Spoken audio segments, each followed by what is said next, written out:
बिस्मिल्लाहिर्रहमानिर्रहीम। अस्सलामु अलैकुम वरहमतुल्लाहि वबरकातुहू। उम्मीद है आप खैर वाफियत से होंगे। ये हमारी दूसरी वीडियो है साल 2023 की। इस साल जो भी हम ग्रो करेंगे इंडोर्स आउटडोर्स कंटेनर्स में ज़मीन में, इंशाल्लाह हम कोशिश करेंगे कि उसकी वीडियो बनाएं और साथ साथ वीडियो बना के आपके साथ शेयर करें कि हम क्या चीज़ें ग्रो कर रहे हैं और हम कैसे कैसे उनको ट्रीट करते हैं डिफरेंट स्टेजेस में। तकरीबन 10 दिन पहले मैंने या 11 दिन पहले मैंने एक वीडियो बनाई थी और उसमें हमने क्या किया था कि हमने टमाटर और मिर्च के सीड्स लगाए थे। तो आज सबसे पहले उनका हम एनालिसिस करते हैं कि वो कहाँ तक पहुँचे और उसके बाद हम देखेंगे कि फ़र्दर हमने उनके साथ आज क्या करना है स्टेप नेक्स्ट। और हो सकता है इस दौरान हम कुछ और सीड्स भी लगाएं। तो शुरू करते हैं। सबसे पहले हम देखते हैं, इस वक्त मैं आपको दिखाता हूँ कि टमाटर के जो प्लांट्स सीड्स थे वो तो इस वक्त उनमें से पौधे निकल चुके हैं। मैंने आपको दिखाया था ये उनमें से सबसे ज़्यादा जो विजिबल है वो मैं आपके सामने शेयर कर रहा हूँ।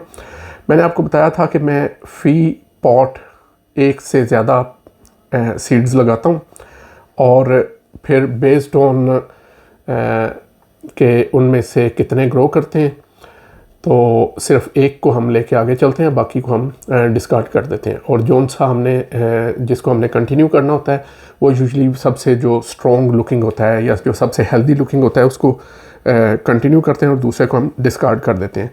लेकिन मेरा ख्याल है कि मैं दूसरा तरीका अपनाऊंगा यहाँ पे। ये दोनों पौधे मुझे बज़ाहिर हेल्दी लग रहे हैं, तो मेरा ख्याल है कि going forward maybe in a week और 2 मैं इनको ट्रांसप्लांट कर दूँगा दोनों को और दोनों को रखूँगा।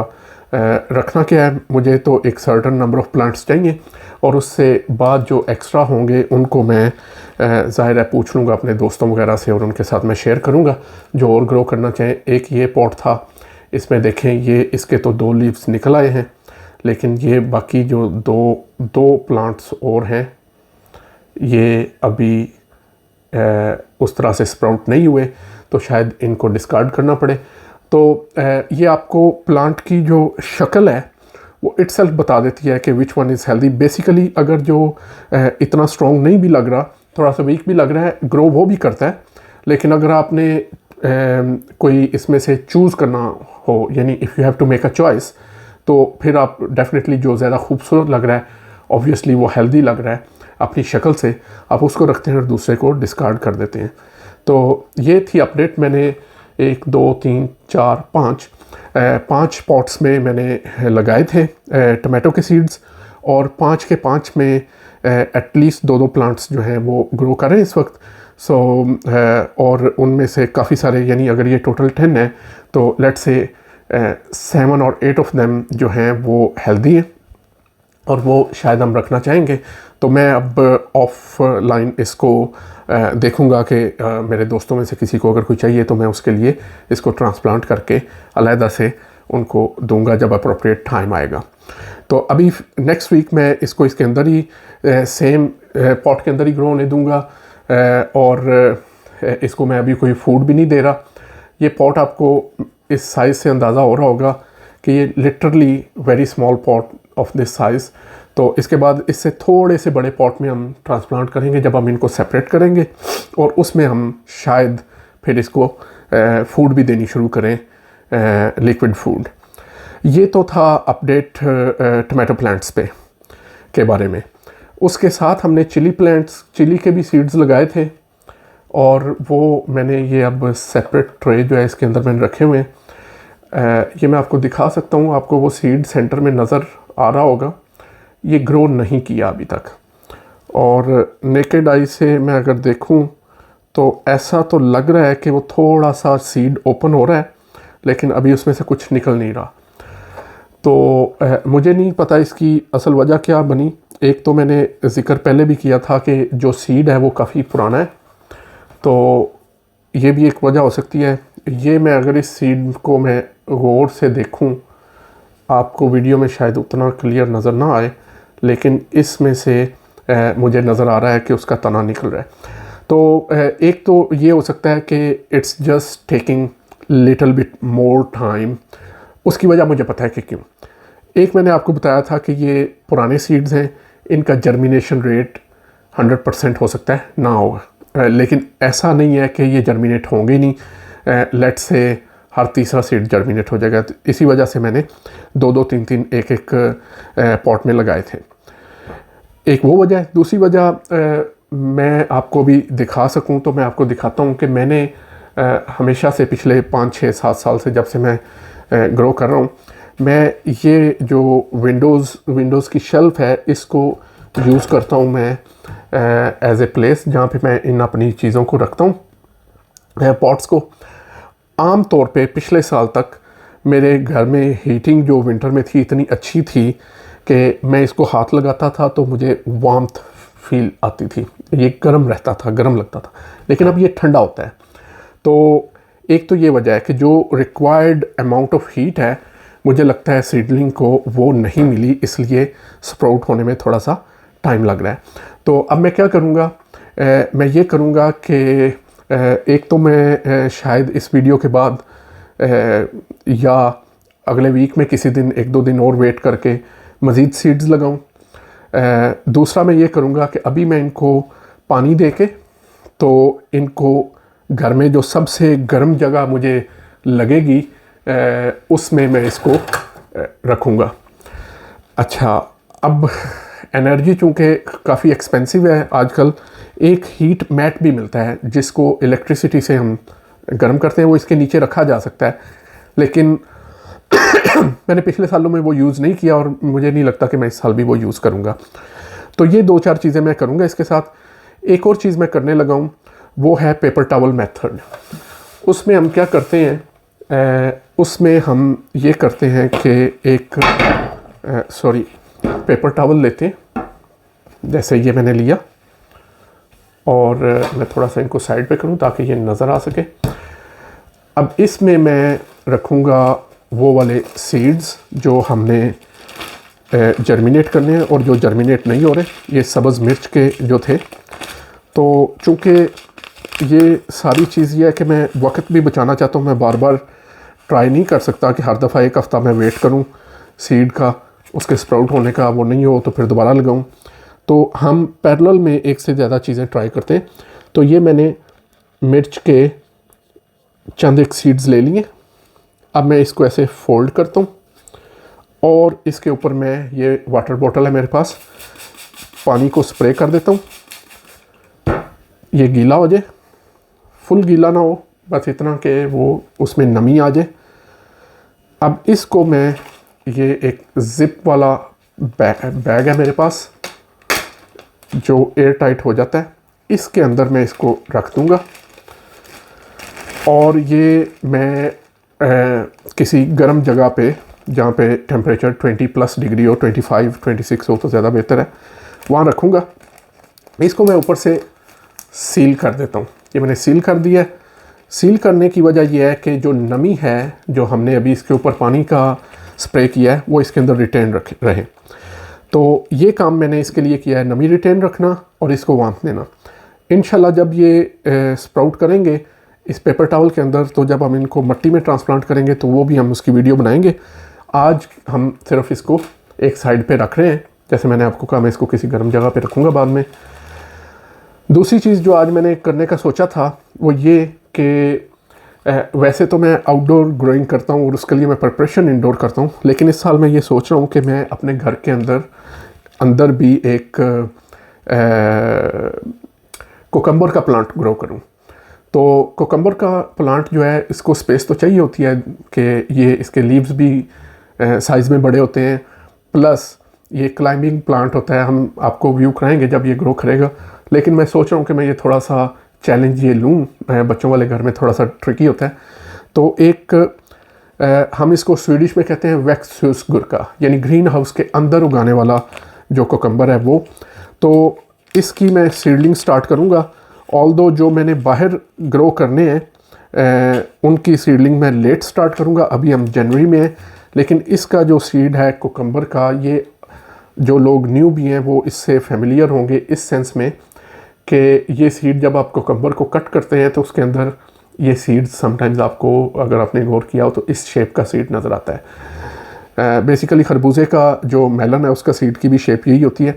ये चूँकि आपने देखा होगा अभी तक जो हमने सीड्स ग्रो किए उनमें से रिलेटिवली बिगर साइज़ है इसका, तो it's difficult to lose it. तो इसको मैं सिंपली अभी मैंने इसके लिए ये पॉट तैयार किया है जिसके ऊपर मैंने इसका नाम लिख लिया है, लेकिन अभी मैंने इसमें मिट्टी नहीं डाली क्योंकि मेरी मिट्टी बाहर पड़ी थी और वो फ्रोज़न है। मैं अभी उसको उठा के लाया हूँ, थोड़ी देर बाद वो जब उसका नॉर्मल टेम्परेचर होगा तो मैं इस तरह से पॉट को फिल अप करूँगा। और इस पॉट के नीचे भी सुराख है तो वो फिल करूँगा। और ये जो सीड है ये ऑलमोस्ट यानी मैं आपको करके दिखा सकता हूँ, बहुत ज़्यादा डीप नहीं जाना चाहिए लेकिन इतना कि मिट्टी की एक लेयर उसको कवर कर ले। तो उधर मैं ये सीड लगाऊंगा, बल्कि आप देख सकते हैं मैंने लगा दिया है। अलबत्ता ये जो दो हैं ये पिछली वीडियो में आपको नज़र नहीं आए थे ये पॉट्स, इनमें मैंने जलापिनो लगाई है जो कि एक और चिली की टाइप है, हॉट होती है, बर्गर्स में हम यूज़ करते हैं। मैंने उसका सीड लगाया हुआ है, ये भी अभी स्प्राउट नहीं हुआ। अब जो आपके सामने मैं चीज़ करूँगा साथ में उसको थोड़ा सा एक्सप्लेन भी करूँगा। हम अगर चाहें तो ये अब थोड़े से ड्राई हो चुके हैं तो इनको पानी चूँकि देना, हम चाहें तो हम ऊपर से पानी इसको दे सकते हैं जैसे अभी मैंने ऐसे दिया है, लेकिन बेस्ट ये है कि बॉटम से वाटरिंग की जाए। लास्ट टाइम भी हमने यही की थी।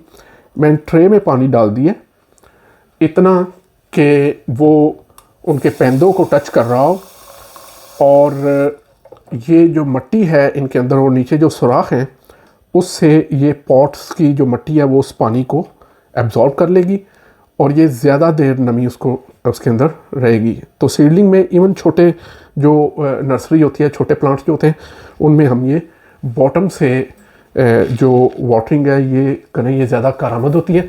अब एक और चीज़ जो अभी मैंने पहले बयान की थी रिटेन करने के बारे में नमी को, वो हमने लास्ट टाइम नहीं की थी, लेकिन सॉरी आवाज़ अगर इसमें आई है, वो नमी रिटेन करने के लिए हमने लास्ट टाइम कुछ नहीं किया था।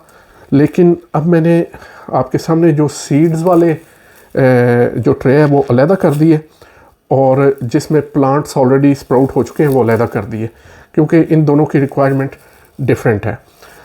ये जो है जिसमें सिर्फ सीड्स हैं इसके ऊपर मैं ये प्लास्टिक फॉइल लगा रहा हूँ। बेसिकली मेरे पास इस ट्रे का ढक्कन भी था लेकिन वो मेरी गलती की वजह से टूट चुका है। ये इतना कोई पावरफुल नहीं था, मैंने सस्ते वाला ख़रीदा हुआ है।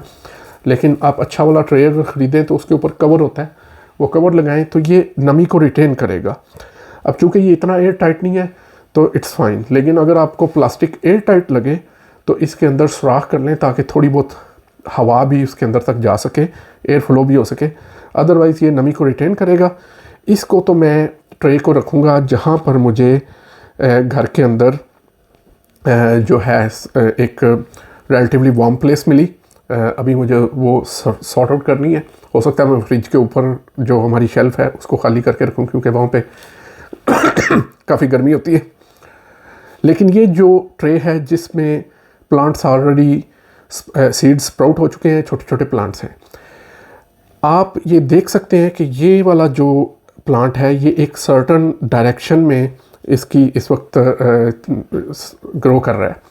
तो मेरा ख्याल है ये ऐसे पड़ा हुआ था खिड़की में और इस साइड पे खिड़की है तो बाहर से इसको रोशनी सूरज की मिली है तो ये उस तरफ को इसकी डायरेक्शन हो गई है। इसी तरह इनकी भी आप देखें ये स्ट्रेट नहीं है, थोड़े से कर्व खा रहे हैं या एक तरफ को झुके हुए हैं, तो ये रोशनी की तरफ जाते हैं।